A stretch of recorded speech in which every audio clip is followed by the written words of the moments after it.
Good morning, YouTubers. It is RC here with RC67. And the last video I did, I showcased a little Hot Wheel haul that I did. And a couple of those cars in that haul, I'm going to showcase for you today. And the first one is the twin mill. So when I showcased this car the other day, it was the twin mill that was released by Hot Wheels for the 55th anniversary. I believe that was a 6-car set in that set of cars. And so I've never had a twin mill in my collection, and I remember seeing them around as a kid, but for whatever reason I never had one. It's been recasted a couple of different ways here and there with some tweaks on the engines, but as far as the overall body design, the casting itself for the most part has stayed the same throughout the years. It was released in 1969 to 1971 as a Redline in the first line of the original, not really considered an original 16, but it's an original design by a gentleman named Ira Guilford. Then released again in 1973, then released again in 1976 and 1978, and then it held production with the car for many, many years, and then came back into production in 1993 until present. It is actually the first original design that was made into a full-size Hot Wheels in 1998. And that was done by Boyd's Hot Rods from, I believe, in California. But anyway, so that's what I did. Now, this car was painted black. It had 55th anniversary logo on it and some Hot Wheels stuff on it. The base was red, and of course, it had the really ugly hard plastic wheels that I don't like. So what I decided to do, because I've never had a, never had a Redline twin mill, I decided to make my own. And again, I'm trying to recreate some cars that were around my childhood when I was playing, or cars that were around the era of when I was playing and collecting Hot Wheels and stuff. So I made my own twin mill Redline car. So the Redline wheels are from a gentleman on eBay. I think he runs the Redline Resurrection or something like that. Anyway, he sells and makes these Redline wheels. These are the capped wheels. So I'll show you what I mean by that. On the wheel there's a little rim or a little edge right there, and you can get a razor blade in there and pop this cap off, so that cap does come off. So you guys know what I do here. I drill out these little mushroom heads and then pull the car apart and throw it in the stripper, and then I sand it down and I polish it, and then I painted it. This is painted in a metallic red.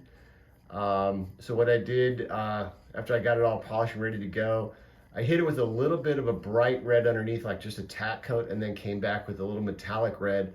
Laid on really, really nice. The casting as a whole was in very, very good shape, so I didn't have to spend a ton of time sanding this car and prepping it ready to be painted. So it went together very, very quickly, believe it or not.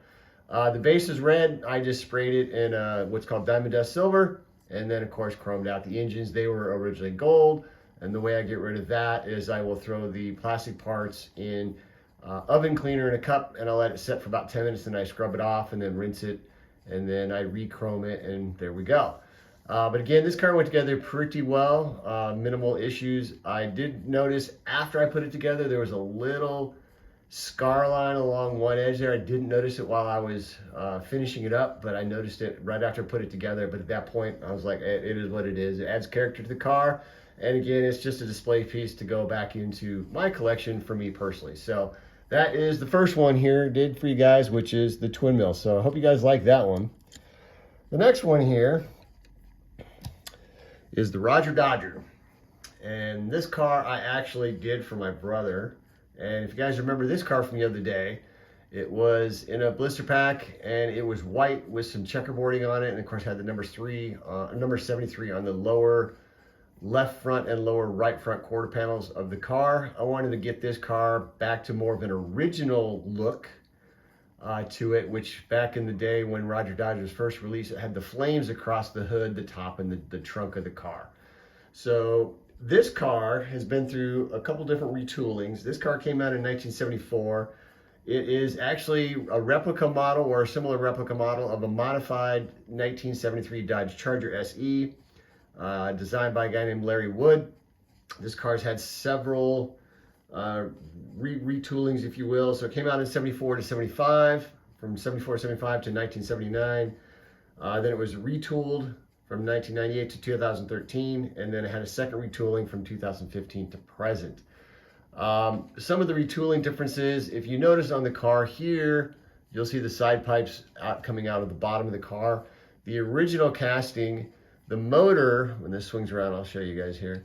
The motor on the car had the pipes coming out of the hood in the engine area there. And of course the engine was its own piece. So when you pulled the car apart, there was a little rivet head that held that motor in the spot there and then of course the interior was separate. So today this motor in the interior is all one piece. So that was one of the retoolings that they did. But as far as the original casting, it's pretty much stood the test of time and it has stayed the same. I think they might have made a tune Rodger Dodger. So there's been a couple mild tweaks here and there. But anyway, so this car I put together for my brother. It's painted in a gloss black. And then it has rubber Redline tires from the Redline shop. And then I got the decals from Second Chance Redlines. And the guy there, these decals are amazing if you're looking for some nice decals, and they're, like I said, close to original or as original as you can get. This guy, Second Chance Redline, has a really nice set of decals. Car came together really well. Again, minimal issues with the sanding on this car and prepping it. It's a fairly recent casting, so when it came out of the blister pack, this thing's never been played with. So it went together very well, and of course the paint went on really well, and the wheels went on really well as well. So it came out really nice. Beautiful, beautiful decals, the way they came out. I got a nice shine across the top of it there. And then of course the bottom there, a little bit of detail on the bottom. But it's a beautiful casting, and I hope my brother likes it. I'm going to send this to him along with that treasure hunt I promised him. So those are the two cars I've recently done for y'all. I do have a couple more coming in this week that I'll probably start prepping on and getting ready to go for next week to showcase for you guys. So keep a lookout for those. But I hope you guys like what you saw. If you would, like, comment, and subscribe. I'd love to hear some feedback from y'all. And I appreciate everything, and I do try to reply back to the comments if people do make comments on it. So again, this is RC with RC67 signing out. Hope y'all have a great day.